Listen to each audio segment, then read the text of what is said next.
Hermanos, hoy vamos a hablar acerca de la responsabilidad del cristiano ante la sociedad. La responsabilidad del cristiano ante la sociedad. Y hemos estado hablando del testimonio del creyente dentro de la iglesia. Amén. Pero ahora vamos a ver cuál es la responsabilidad o el testimonio del cristiano ante la sociedad. Entonces,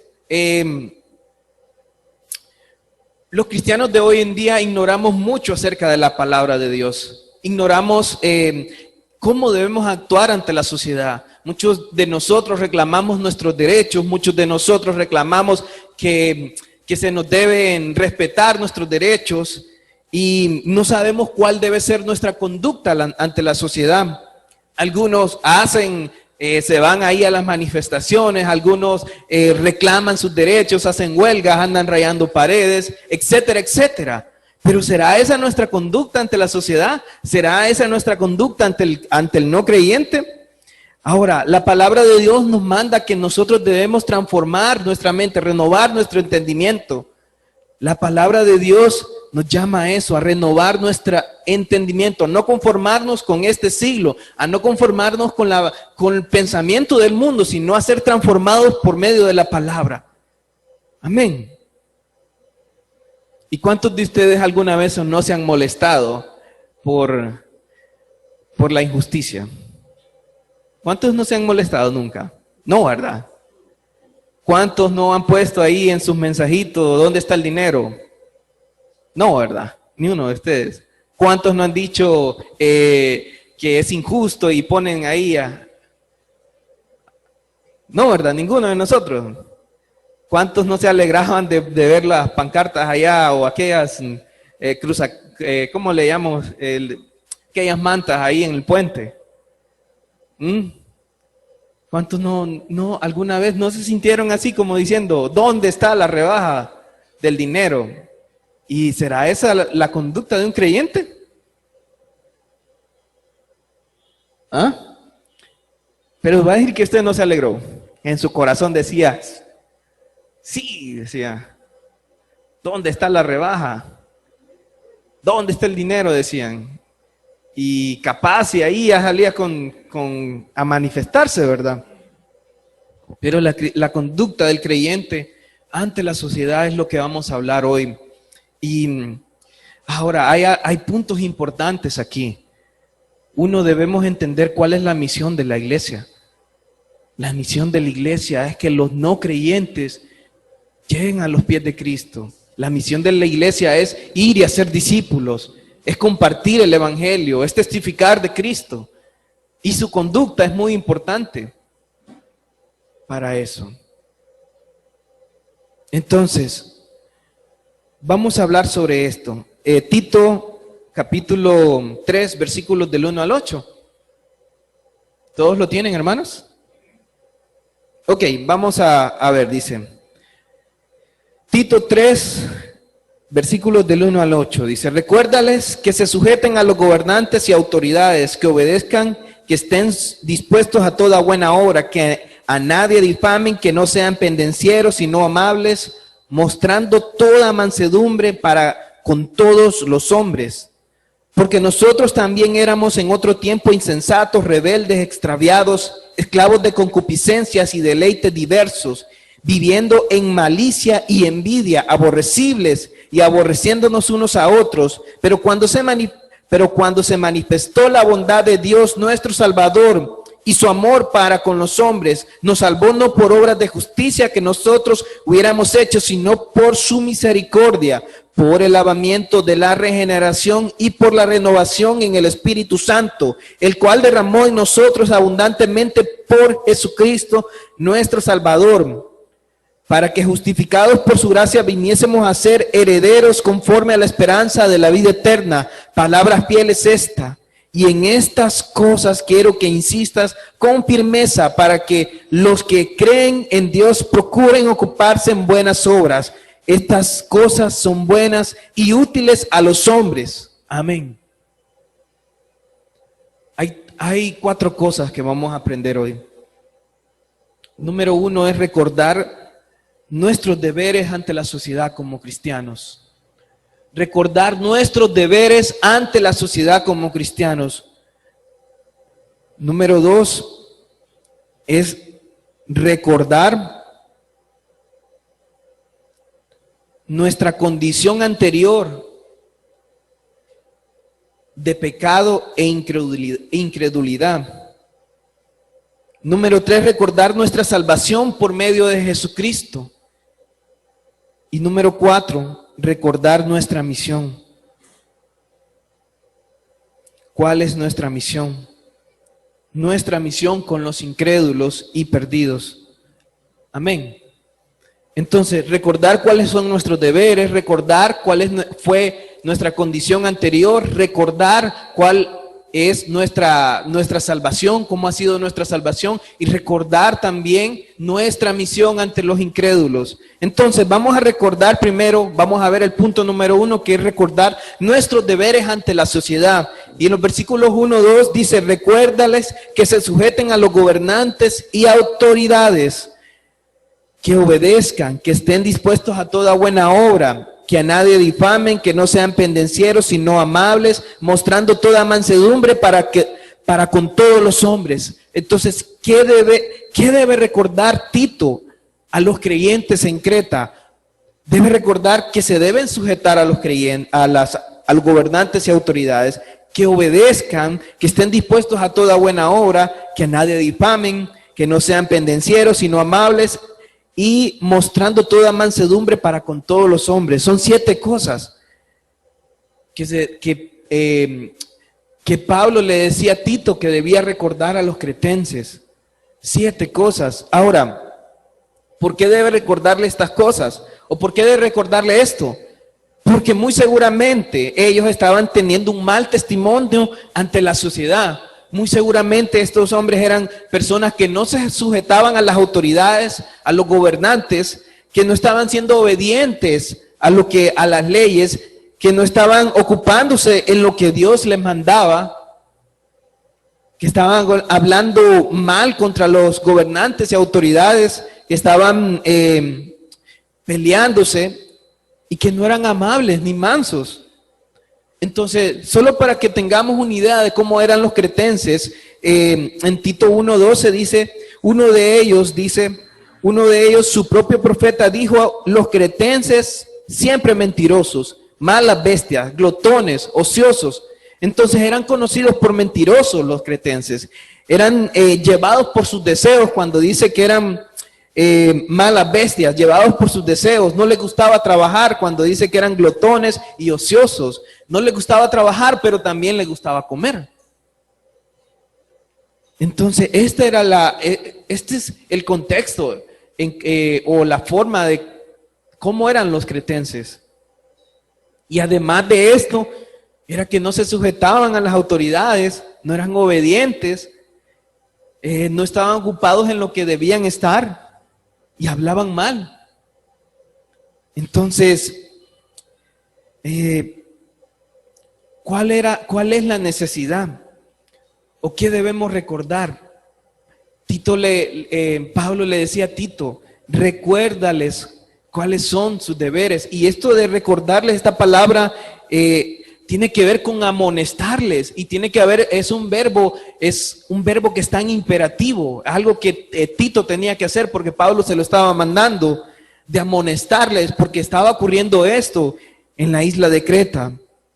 Y estaba en tiempo presente, o sea que siempre hay que estarle recordando estas cosas. Igual a nosotros, siempre debemos estar recordando estas cosas, cómo debe ser nuestra conducta ante los que no son creyentes, ante los que están allá afuera. Entonces, y amonestarles tiene que ver con eso, con advertirles, con estar, tener presente esto que vamos a decir, que vamos a hablar hoy. Ahora, que se sujeten a sus gobernantes y autoridades. Este es el primer deber que tenemos nosotros, y que tenían también los cretenses, la iglesia en Creta. Debían sujetarse a los gobernantes y autoridades. ¿Y qué significa esto, que se sujeten? Tiene que ver con nuestra actitud, con la conducta que tenemos hacia el gobierno, hacia las personas en autoridad. Tiene que ver con nuestra conducta, con nuestra actitud. No dice que si son buenos o malos, dice que debemos sujetarnos, que debemos tener una buena actitud hacia ellos y que debemos sujetarnos a lo que ellos dicen siempre y cuando, o lo que se ha establecido en las leyes, siempre y cuando esto no vaya en contra de la palabra de Dios. Romanos 13, 1 al 2 dice así: sométase toda persona a las autoridades superiores, porque no hay autoridad sino de parte de Dios, y las que hay por Dios han sido establecidas, de modo que quien se opone a la autoridad, a lo establecido por Dios, resiste, y los que resisten acarrean condenación para sí mismos. Dios no está diciendo si quiere, no, está diciendo sométase. No está diciendo que debemos estar allá poniendo propaganda contra el gobierno, no.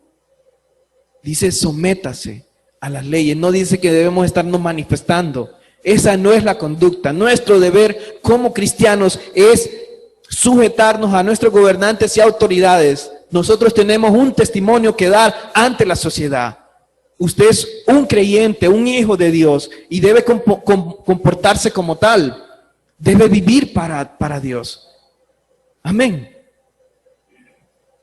No dice si son buenos. Es el Señor quien va a tratar con ellos. Es Dios quien va a tratar con ellos. Nuestro Señor Jesucristo también se sometió a nuestras autoridades, a las autoridades terrenales. Se sometió, incluso pagó los impuestos cuando Él era el Hijo de Dios. Y sin embargo, pagó los impuestos. Él no estuvo en contra de pagar impuestos. Él los pagó, aunque fuera injusto.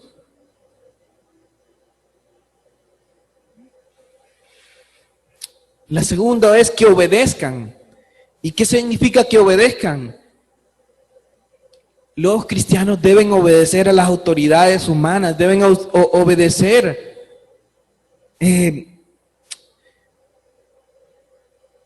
Lo único que nosotros no podríamos obedecer es cuando se nos venga, nos digan que en la iglesia no podemos predicar el evangelio, porque eso va en contra de la palabra de Dios. Eso va en contra de su palabra y de lo que Dios nos ha mandado. Pero de ahí, de todo lo contrario, nosotros debemos obedecer a las autoridades. Amén, hermanos. Y sé que no es nada fácil, pero debemos hacerlos. Cuando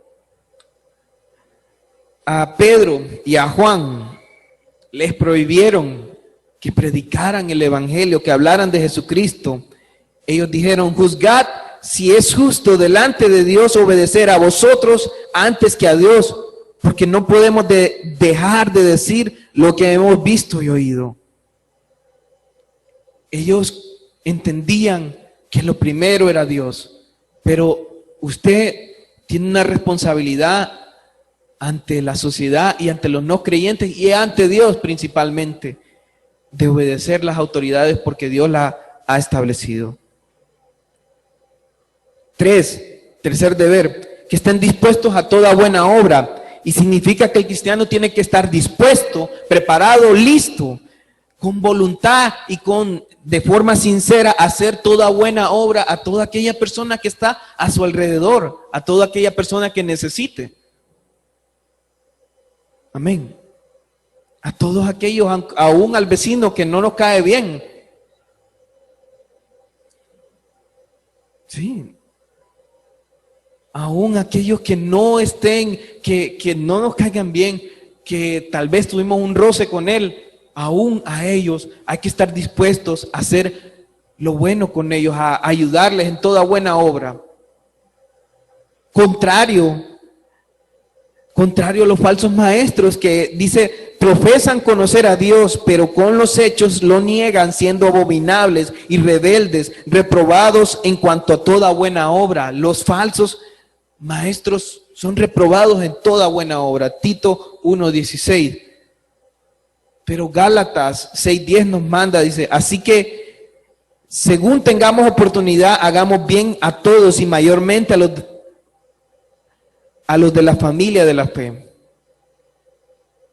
Entonces, hermanos, esto tercero es que nosotros debemos estar dispuestos a ayudar a los que necesitan, sea creyente o no sea creyente, y mayormente a los hermanos de la fe, a los que están aquí en la iglesia. Amén. Cuarto, que no difamen. Ese es nuestro cuarto deber, que no difamen. ¿Qué significa que no difamen? Es que usted no hable mal, aún contra aquella persona que nos hace algo malo. Porque el incrédulo va a vivir o va a actuar como un incrédulo, alguien que no conoce de Cristo. Y nuestra misión es que esa persona llegue a conocer a Cristo. Entonces, muchos de nosotros hemos hablado contra nuestras autoridades. Muchos de nosotros hemos hablado contra políticos, hemos hablado contra las personas. Y eso no debe ser. 1 Timoteo 2, 1 al 4 dice: exhorto ante todo a que se hagan rogativas oraciones, peticiones y acciones de gracias por todos los hombres, por los reyes y por todos los que están en eminencia, para que vivamos quieta y reposadamente en toda piedad y honestidad, porque esto es bueno y agradable delante de Dios, nuestro Salvador, el cual quiere que todos los hombres sean salvos. Nuestra misión es esa. Nuestra misión es que, aunque nos hagan un mal, no hablar. Y yo hasta ahora que miro esto, entiendo cómo debo actuar, entiendo cómo debe ser mi conducta. Dios quiere que las personas se salven, Dios quiere que aquellos que están en eminencia se salven, Dios quiere que aún su vecino, el que le ha hecho mal, se salve.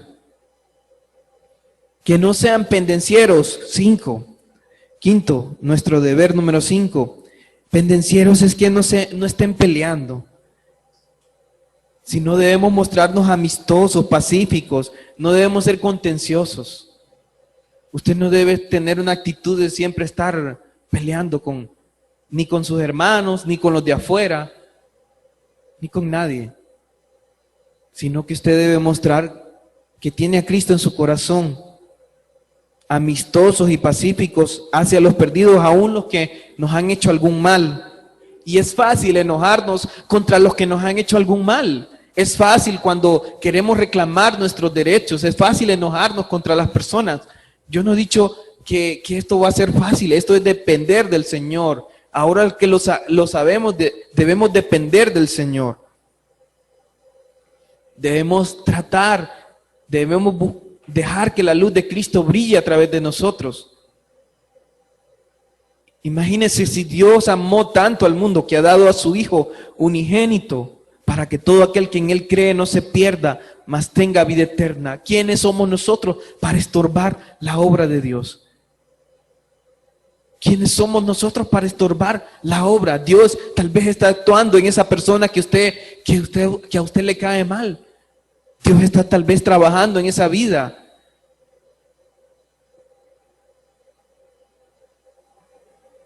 Romanos 12, 18 dice: en cuanto dependa de vosotros, estad en paz con todos los hombres. Y muchos que no son creyentes no llegan a los pies de Cristo por nuestro testimonio, porque no estamos cumpliendo lo que Dios nos manda. Dice que si no amables, y amables es tratar bien a las otras personas, es tener un carácter moderado, justo, que de buen ánimo, que tratemos bien a las otras personas, que seamos, aunque estemos cansados, aunque estemos agotados muchas veces, en cuanto podamos, o sea, dependamos del Señor para tratar bien a las otras personas. Y 7, nuestro séptimo deber es mostrando toda mansedumbre para con todos los hombres. ¿Y qué significa esto de manso? Si no, tiene que ver también con la humildad. Si usted no es humilde, no va a ser manso. Y habla para con todos los hombres. Entonces, hermanos, estos son nuestros 7 deberes. Ahora, ¿qué debemos considerar? Debemos considerar, punto número 2, debemos considerar nuestra condición anterior de pecado e incredulidad. Versículo 3 dice: porque nosotros también éramos en otro tiempo insensatos, rebeldes, extraviados, esclavos de concupiscencias y deleites diversos, viviendo en malicia y envidia, aborrecibles y aborreciéndonos unos a otros. Ahora, nosotros, nuestra condición anterior, no éramos mejores que los no creyentes, que los que están allá afuera, que los que no conocen de Cristo. No somos mejores, hermanos. Nuestra condición, éramos insensatos, rebeldes también, extraviados como los demás. Éramos esclavos de nuestros deseos, de nuestros deleites, viviendo en malicia y envidia, aborrecibles para Dios y aborreciéndonos unos a otros. Así que no somos mejores. La Biblia dice en Romanos 3:10-12, como está escrito: no hay justo ni aun uno, no hay quien entienda, dice. No hay quien busque a Dios, todos se desviaron, a una se hicieron inútiles. No hay quien haga lo bueno, no hay ni siquiera uno. No hay justo. No hay una persona justa en esta tierra. No hay quien entienda, que quiera entender a Dios, quien quiera buscar a Dios. No hay quien quiera buscar a Dios. Todos nos hemos desviado, todos somos inútiles. No hay quien haga lo bueno, no hay ni siquiera uno. Entonces, nuestra condición anterior de pecado nos lleva a reflexionar, me debe llevar a cambiar mi actitud y mi actuar con los que no son creyentes. Me debe llevar a tener misericordia de ellos, a ponerme en sus zapatos, que yo estaba perdido también, a saber que necesitan a Cristo, a saber que necesitan ser rescatados de su vana manera de vivir. Me debe llevar a mostrar el amor de Cristo con mi vida. Punto 3, también debemos recordar nuestra salvación por medio de Jesucristo. Dice, pero cuando se manifestó la bondad de Dios, nuestro Salvador, y su amor para con los hombres, nos salvó no por obras de justicia que nosotros hubiésemos hecho, sino por su misericordia, por el lavamiento de la regeneración y por la renovación en el Espíritu Santo, el cual derramó en nosotros abundantemente por Jesucristo, nuestro Salvador, para que justificados por su gracia viniésemos a ser herederos conforme a la esperanza de la vida eterna. ¿Qué fue lo que manifestó Dios para los hombres? La bondad de Dios se manifestó y su amor para con los hombres, para con nosotros. ¿Y cómo se manifestó? Y que nosotros fuimos salvados. Que Dios nos salvó sin merecer. ¿Cómo es esta salvación? Es por la bondad de Dios. ¿Cómo es esta salvación? Es por su amor. ¿Cómo es esta salvación? No es por obras que nosotros hayamos hecho, sino por su misericordia. No por nosotros, es por su lavamiento de la regeneración, es por su renovación, es por la renovación en el Espíritu Santo, es por Jesucristo nuestro Salvador, es por su gracia. Y cuando hablamos de esto de la bondad de Dios, es que Dios mostró su bondad, es que Dios nos quiso dar esa salvación. Cuando habla de su amor, es que Dios mostró ese amor para con nosotros, un amor incondicional en la cruz, enviando a su Hijo a morir en la cruz.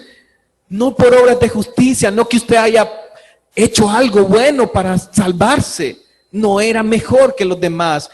Somos pecadores, somos tan perdidos como cualquier drogadicto, asesino. Es por el lavamiento de la regeneración. Y cuando habla de esto del lavamiento, habla por medio de su palabra. Su palabra nos ha lavado, su palabra y su Espíritu Santo en nosotros obrando. Es por la renovación en el Espíritu Santo. Es que el Espíritu Santo, nosotros habiendo oído el Evangelio y habiéndolo creído, fuimos sellados con el Espíritu Santo. Y el Espíritu Santo hace una obra en nosotros. Aquella persona que caminaba muerta, ahora viene a tener vida, ha nacido de nuevo.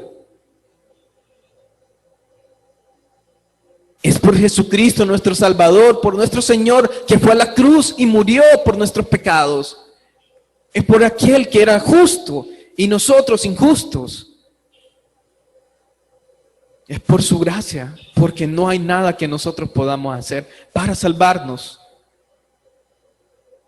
Entonces debemos tener en cuenta que nosotros hemos sido salvados. Debemos tener en cuenta que debemos actuar diferente con los no creyentes, porque ellos necesitan conocer a Cristo. Es tratarles con amor porque no tienen a Cristo. Es que nuestro actuar dé testimonio de que Cristo les ama. Hermanos, aún ni aquí en la iglesia nos amamos. Aún aquí estamos tan preocupados por lo que tenemos que hacer nosotros, que no tenemos tiempo ni para los que no son creyentes.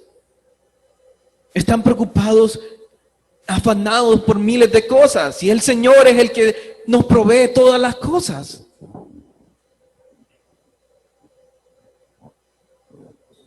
Estamos tan preocupados con tantas cosas que hemos olvidado al Señor y su obra y la misión de la iglesia. No creo que debamos seguir así, hermanos. Debemos recordar, debemos recordar nuestra misión con los incrédulos y perdidos. Versículo 8, palabra fiel es esta. Y en estas cosas quiero que insistas con firmeza para que los que creen en Dios procuren ocuparse en buenas obras. Estas cosas son buenas y útiles a los hombres. Entonces, ¿a qué se refiere con palabra fiel es esta? Se refiere a todo lo que hemos visto anteriormente en el capítulo 2, cómo deben actuar los ancianos, cómo deben actuar las ancianas, cómo deben actuar los jóvenes, cómo deben actuar los que trabajan, los que son sirvientes de alguna manera.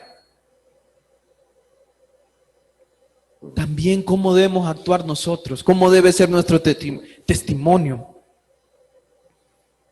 Y Pablo le pide a Tito que insista firmemente en estas cosas. ¿Y cuál es el propósito o misión de nosotros para con los incrédulos de la iglesia? Es que nosotros lleguemos a alcanzar a esas personas. Llevemos que nuestro testimonio sea una forma también de poderles llevar el evangelio, de que no haya tropiezo para ellos con nuestras vidas.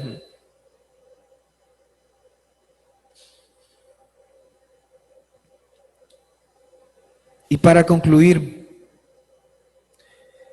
debemos procurar dar un buen testimonio ante los no creyentes, mostrando que Cristo vive en nosotros, dando testimonio de Jesús por medio de nuestra actitud y conducta ante la sociedad. Debemos recordar que nosotros no somos mejores que ellos, que nuestra salvación fue obra de Dios, fue por su bondad, fue por su misericordia, fue por su gracia. Y aunque sea difícil, debemos recordar que nuestra misión es testificar de Cristo a los no creyentes. Ahora yo les animo, hermanos. Hemos tenido tiempos muy buenos aquí en la iglesia. Hemos visto a muchos que llegan, pero también vemos a otros que dejan de venir. Yo creo que tenemos una misión hoy. Ahora, ¿cómo está tu testimonio ante los no creyentes? ¿Cómo está tu testimonio? ¿Estás cumpliendo con la misión de Dios de ir y hacer discípulos? ¿O estás viviendo para ti? Así que les animo, hermanos, hoy. Vamos a orar. Padre, gracias, Señor. Padre, perdónanos. Perdóname a mí, Señor, y a todos los que desean pedir tu perdón, Señor. Que nos ayude, Señor, a dar testimonio, Señor. A hablar a los demás no solo con nuestras palabras, sino también con nuestras vidas, Señor. Te pedimos, Señor, que nos ayudes, Señor. Te pido por esta iglesia, Señor. Hay muchos que no vinieron, Señor. Tú sabes por qué, Señor. Pero te pedimos por ellos también, Señor. Yo sé que tú les amas, tú les amas, Señor, y quieres que también estén con nosotros, Señor, y que los que no creen también puedan llegar a tus pies, Señor. Que podamos amarnos, Señor, como tú nos amas, Señor. Que podamos mostrar ese amor, Señor. Que vivamos para darte gloria a ti, Señor. Te pido en el nombre de Jesús. Amén. Amén.